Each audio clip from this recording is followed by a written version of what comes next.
Hey everyone, and welcome to episode 11 of Clay's Corner. Yes, I know that wasn't the big dramatic sliding entrance that you've all grown accustomed to, but for good reason. As many of you know, we've been doing some renovations around the house, and part of those renovations have been a renovation to my corner. And you can't really see it now because it's kind of off camera, but maybe I'll share pictures when it's all done. But we built all the shelving, we're mounting the TV, and we even have this little Starbucks ledge type thing where we can go all reflective and look outside the window if we want when we're working. Ooh, look at that. Or maybe it's enjoying a drink while enjoying the nice view. Or just maybe it gives a nice resting place for my elbow when I want to go into the thinking pose. Regardless, the old entrance just didn't work for me when I tried it earlier. So I worked on some new entrances, including entering from the door,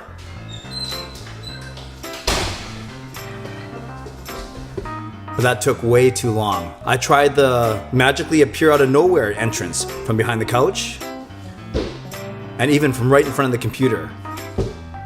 And as you can see, none of these entrances were very effective. So for now, we're gonna go with the 180-degree spin and pray that I don't fall off the back of the stool. Thank you, Mary, for your concern. I haven't done a Clay's Corner in 3 weeks. As for 11 days at the start of August, I was traveling. I was sightseeing in New York City for 4 days with Jean, then I did 5 days in New Jersey leading a youth leader, before spending 2 days in Calgary speaking at One Rock. As many of you know, while I made it to Calgary for One Rock, and while Gail and the kids made it to Calgary for One Rock, my luggage did not make it to Calgary, and thus it was a few days of a relatively frantic and urgent search that was well documented on social media. But instead of recounting all my travel woes and my delayed flights, my canceled flights, my all-nighter in the Newark airport, I wanted to share with you one funny story that happened to me on the way home from Calgary after speaking at One Rock to Vancouver on the Sunday night. So after my carry-on luggage and I made it through the initial screening, I was randomly selected for a secondary screening. And the guy said to me that I had a choice. I could either go through the automatic screener, the one where you put up your hands, the thing spins around and goes woo, and it takes 3 seconds, or a manual search or screen.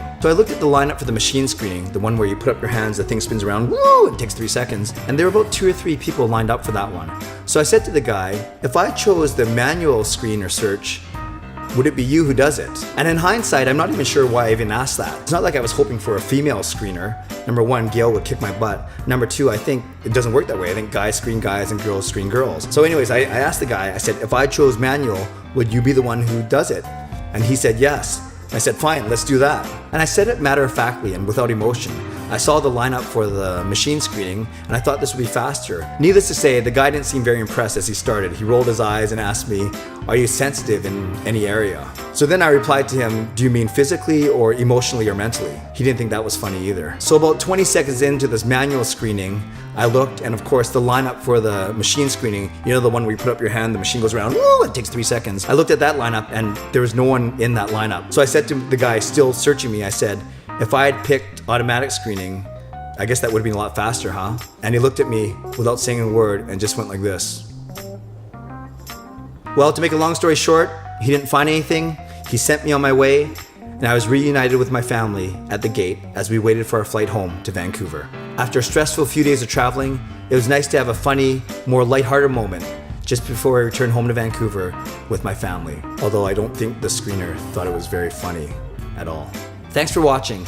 I invite you to leave your feedback below, especially if you've ever had a similar experience or if you would ever choose manual screening over automated screening. And if you're watching this on YouTube, I invite you to subscribe to this channel. God bless, and we'll see you next time in the corner.